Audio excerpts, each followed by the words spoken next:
Hi boys and girls, how are you? I'm back with my Olivia shirt on. We are working on chapter 9 today.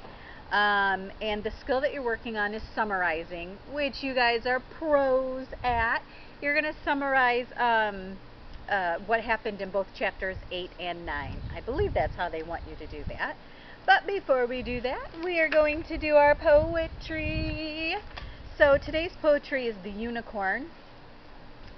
So this is one we usually sing, and my second grade teacher, Miss Paulson, always sung this song to us, and she played the guitar. I don't play the guitar, but she did. So it is right here. It says page 77, and it is a little bit past the middle of your poetry booklet. So The Unicorn. It is a long one, but a goodie. We love this one. A long time ago when the earth was green and there was more kinds of animals that you ever seen, they run around free while the earth was being born, and the loveliest of them all was the unicorn.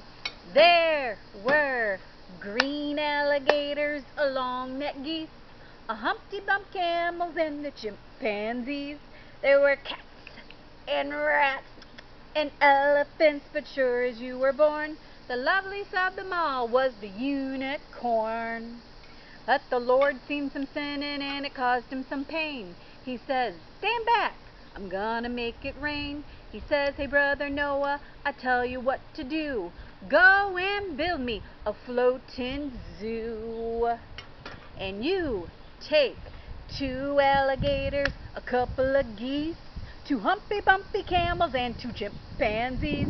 Take 2 cats and rats and elephants, for sure as you were born. Noah, don't you forget my unicorn." Now Noah was there, and he answered the calling, and he finished up the ark just as the rain started falling. He marched in the animals 2 by 2, and he called out as they went through, "Hey Lord, I got your 2 alligators, a couple of geese, a humpy-bumpy camels, and your 2 chimpanzees.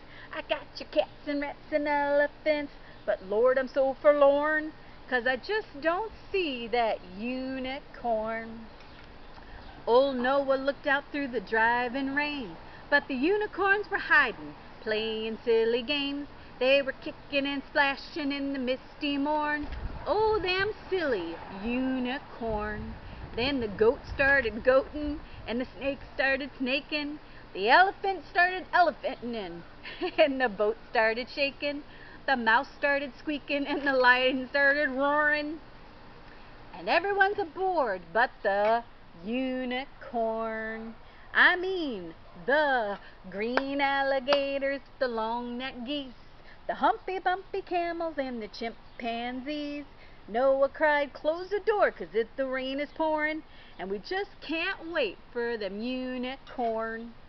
Then the ark started moving and drifted with the tide, and the unicorns looked up from the rock and cried, and the water come up and sort of floated them away, and that's why you never see a unicorn to this day. You'll see a lot of alligators, a whole mess of geese. You'll see humpy-bumpy camels, lots of chimpanzees. You'll see cats and rats and elephants, but sure as you were born, you're never gonna see no unicorn. That is a good one. It's a long one too, so I'm gonna take a drink of my tea, because that, ooh, I do not know how Beyonce does it. That's why I'm a teacher. Okay, so we are on chapter 9. It is on page 92. I forgot to look out there. Who do we see? I see Noah. Oh, Mackay and Malachi, Madison, all my M's. I see my M's out there. I see my Emily, of course, always there. Oh, if I look really hard, I see Riley and Peyton. So many fun faces. Chapter 9. Oh, the shame of it! The humiliation!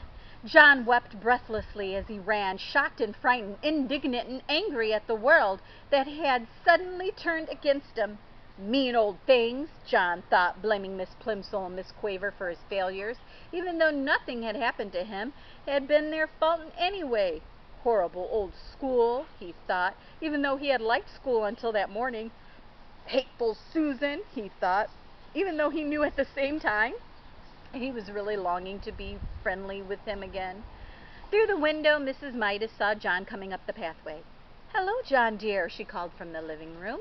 "You're home early today? How nice! As a reward, there will be a piece of chocolate